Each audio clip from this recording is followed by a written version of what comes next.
A Bibiana Terra fez um comentário no meu canal do YouTube pedindo para eu falar sobre compounding na hipnose. Eu agradeço, Bibiana, por você ter me mandado esse pedido, né? Que na verdade é uma grande oportunidade de falar sobre um baita assunto aqui e trazer para vocês aqui do canal. Então, o que é compounding? Eu vim aqui hoje para falar sobre isso. Compounding, ele é basicamente uma composição. Traduzindo do inglês, né? Seria do verbo compor. Imagine que você compõe uma coisa, né? Então vamos lá, já brincou de Lego, bloquinhos de montar? Então você vai montando um bloquinho e um em cima do outro você vai compondo algo, entendeu? Tem uns bloquinhos de madeira que constroem os castelos, né? Crianças têm isso. E aí você olha só um bloquinho, aquele bloquinho não é uma coisinha pequena, mas você vai colocando um em cima do outro e você vai compondo algo e acaba virando uma coisa grande, acaba virando uma outra coisa muito maior, né? Feita pelo conjunto de todos aqueles blocos. O que isso tem a ver com hipnose, com a nossa mente, com a nossa memória? O que é compounding na hipnose? O que acontece? O nosso cérebro, tudo que a gente vê agora na nossa vida presente, na nossa vida atual, como é que ele interpreta aquele fato que a gente recebeu, uma coisa que a gente viu, uma coisa que a gente ouviu, um pensamento que a gente teve, como é que ele interpreta aquilo? Ele pega lá no nosso passado todas as memórias que a gente já viveu que ele considera que são parecidas com isso que eu estou vivendo agora. Né? Ele confronta todas as ideias, confronta os aprendizados, as experiências que a gente teve e traz uma interpretação da realidade aqui e agora. E aquela interpretação que ele trouxe, né, aqueles fatos que ele trouxe, faz a gente interpretar a nossa realidade atual, ver e dar um significado para aquilo que a gente está vendo aqui agora, nesse momento, no nosso presente. Tá? Ele funciona dessa maneira. O que acontece?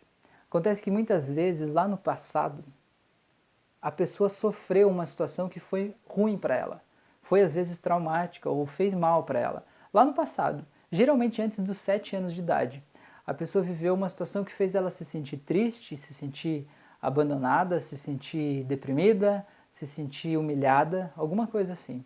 Só que aquela situação, sozinha, aquela situação lá, ela foi resolvida, né? A criança, ela viveu a vida dela depois dali, e aquele fato às vezes ela até esqueceu, né? Ou tá lá, já foi, né? Não é uma coisa que tá ali tão forte, tão presente na vida dela, aquele fato. Mas ela viveu aquilo lá. Só que o que é esse efeito do compounding? Ele funciona o seguinte: depois daquele fato, cada vez que você vive um fato que talvez o teu cérebro entenda que pode ser parecido com aquele primeiro que você viveu, por exemplo, a pessoa foi humilhada numa sala de aula, né, pelos coleguinhas, ele fez xixi na calça, vamos dizer, era uma criança, fez xixi na calça e foi humilhado pelos coleguinhas. Cada vez que essa pessoa entra numa sala de aula, ela pode se sentir mal, ter um mal-estar só de estar em uma sala de aula, só de passar perto de uma escola, porque o cérebro dela traz aquele aprendizado. Mas pode ser que ela não tenha isso tão forte dentro dela, esse aprendizado, nos primeiros anos depois, né? Então, ela foi isso quando ela tinha 5 anos de idade, que ela fez xixi na calça lá, vamos dizer.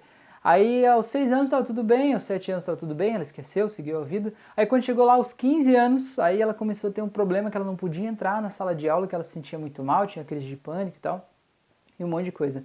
Porque o que acontece? Todas as vezes que o cérebro viveu uma situação que ele entendia que ela poderia ser humilhada de novo, talvez, ele traz aquela lembrança lá do primeiro trauma.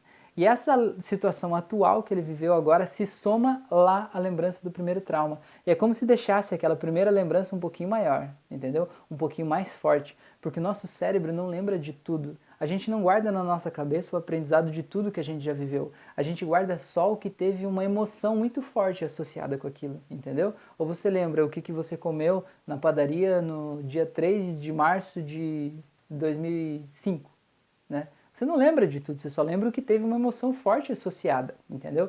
Então o que acontece? Cada vez que você vive uma nova situação que é parecida com aquela primeira, é como se você fosse enviando mais energia para aquela primeira situação, ela vai ficando maior. E não só ela vai ficando grande, porque é como aquele castelinho de bloquinhos, é como se fosse colocando outros bloquinhos aqui em cima, outras memórias que te fazem se sentir humilhado, por exemplo, como é o caso daquele lá. Isso vai criando uma composição de memórias, que é o compounding, né? Não é só uma memória, mas um monte de memórias.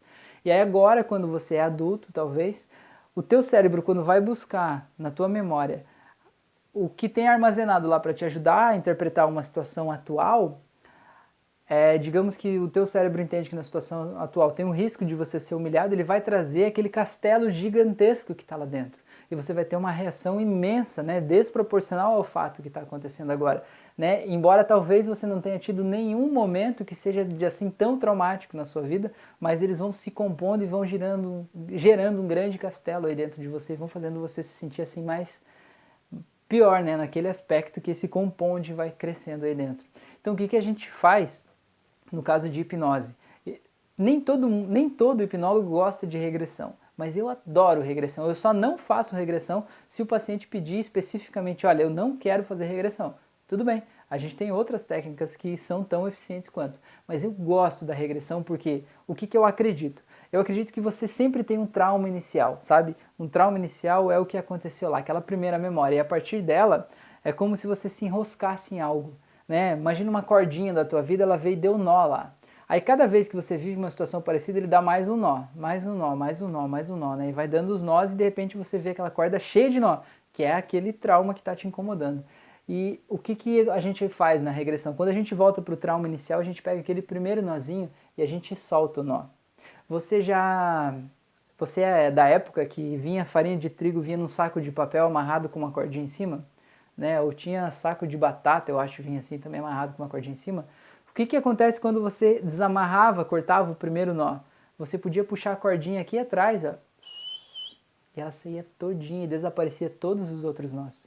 Então com a regressão é assim, a gente pega o primeiro trauma e ele está sobrecarregado de informações, de emoções de todos os outros que vieram depois dele, né, além das emoções que já são naturais dele, você desamarra aquilo e solta tudo, e aí vem liberando. Então é por isso que o tratamento com hipnose é tão rápido e tão eficiente, e as pessoas acham assim, meu Deus, como é que pode? Parece que eu sou outra pessoa, aquele peso não está mais aqui. É muito louco e é muito verdadeiro. Então é isso aí que é o compound dentro da hipnose. Como é que a gente trata isso? É fazendo regressão sempre que possível, desamarrando as memórias e destruindo aquele castelo de cartas que está aí dentro de você, porque não importa o tamanho desse castelo de bloquinhos, quando você tira o bloquinho de baixo, o castelo...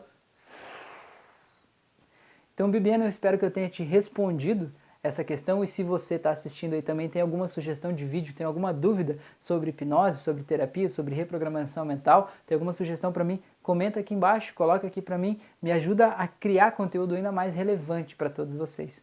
Um grande abraço e até o nosso próximo vídeo.